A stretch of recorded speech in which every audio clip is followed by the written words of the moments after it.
দুজন কবির কথা আমরা বলেছি, ভয় হতে তব অভয় মাঝে রবীন্দ্রনাথ আছেন আমাদের উপরে, আর আরেকটা কবিতা তো আমরা বলেইছি, তাই না? ভয় করলেই ভয়। আর আরেকটা জিনিস এখানে দেখুন, এখানে লেখা আছে, লক্ষ্য করবেন, আমরা কোনো অভ্যাগতকে ফুল দিয়ে সম্বর্ধনা দিচ্ছি না, তার কারণ এটা কত আনন্দ অনুষ্ঠান নয়। সেটাও লিখে গিয়েছিলেন আরেকজন কবি, সুভাষ মুখোপাধ্যায়, ফুল খেলবার দিন নয় অদ্য। পরের লাইনগুলো আপনারা সকলে জানেন। কবি সাহিত্যিকরাই সমাজের আমাদের দিক নির্দেশ করেন, ঠিক সেই রকম একজন সাহিত্যিক আজকে আমাদের মধ্যে, যার শানিত কলম সবসময় আমাদের ওই মেরুদণ্ডটা চিনিয়ে দেয় এবং যার কলম আমাদের সবসময় আয়নার সামনে দাঁড় করায়, সাহিত্যিক স্বপ্নময় চক্রবর্তী।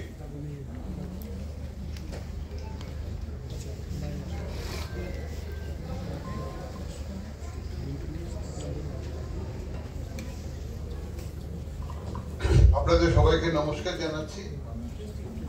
আমি কি বলতে হবে, কি ব্যাপারটা কি, আমি ঠিক জানতাম না। আমাকে প্রথমে কৌশিক ফোন করে এবং ব্যাপারটা না জেনেই আমি এখানে চলে আসি। এখানে এসে ব্যাপারটা কিছুটা বুঝলাম। একেবারে প্রথম থেকেই আমি এই 9ই আগস্ট এবং তার পরবর্তী যে সময়টা, এই সময়টা আমি প্রচন্ড শারীরিক সমস্যার মধ্যে দিয়ে আমি অতিবাহিত করেছি। যখন এই আন্দোলনগুলো হচ্ছিল, আমার মন চাইছিল চলে যাই, আমি কাছে থাকি, অন্তত আমার জীবনে আমি দেখি যে আবার মানুষ উঠেছে, উত্তেজিত জাগ্রত বলে যে শব্দগুলো আছে তার যেন মানে চলে আসছে। বিবেক, সমবেত বিবেক বা জনবিবেক, ইউং কথিত সামাজিক মন, সেই যে মন, সেই মনটা বেঁচে উঠছে। আমি ভাবছিলাম এটা কি দেখবো না, আমি দেখি যাই। একদিন দুদিন আমি এখানে যখন ওই যেটাকে ডোরিনা ক্রসিং এখন অভয়া পয়েন্ট বলা হয়, হচ্ছে বলা শুরু হয়েছে, এখানেও আমি দু একদিন চলে এসেছিলাম মেট্রোয় চেপে। যাই হোক, আজকে এখানে আসতে পেরে আমার নিজের ভালো লাগলো, কিন্তু কি বলতে হবে আমি জানি না, আমারও বলার কিছু নেই।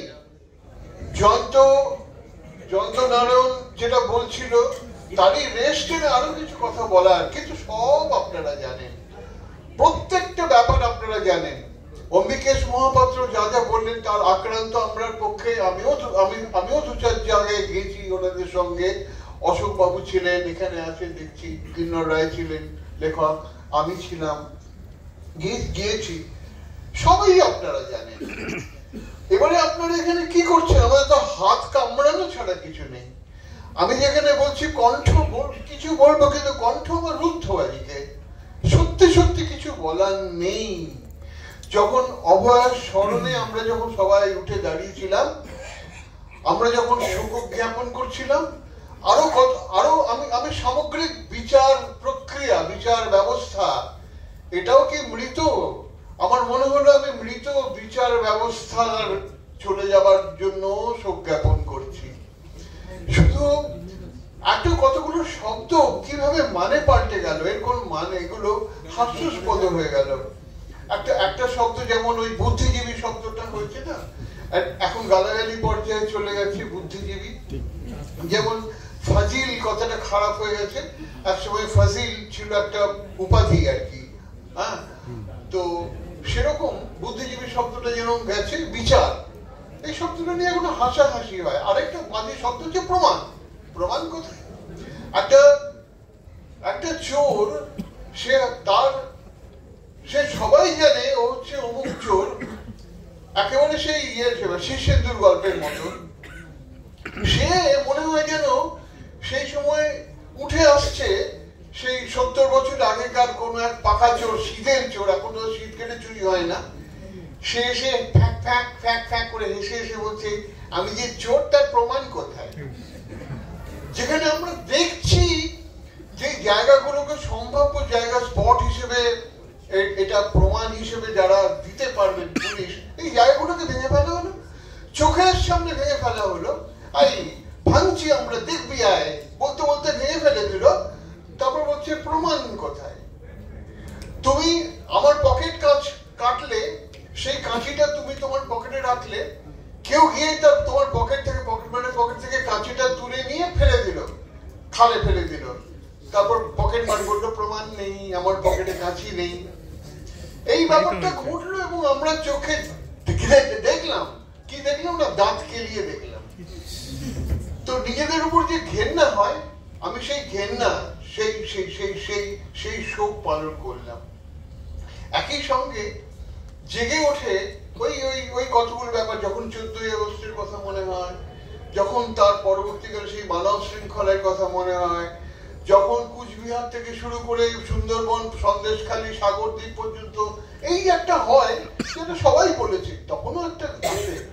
কিন্তু তারপর কি হলো, এখন কি হুমকি? এটা শুধু থ্রেড কালচার নয়, এটা খালি হুমকি বললে তো হবে না। এটা হচ্ছে সমস্ত রকম ভালো কিছুকে বন্ধ করবার জন্য, দুর্নীতিরাজকে কায়েম করার জন্য,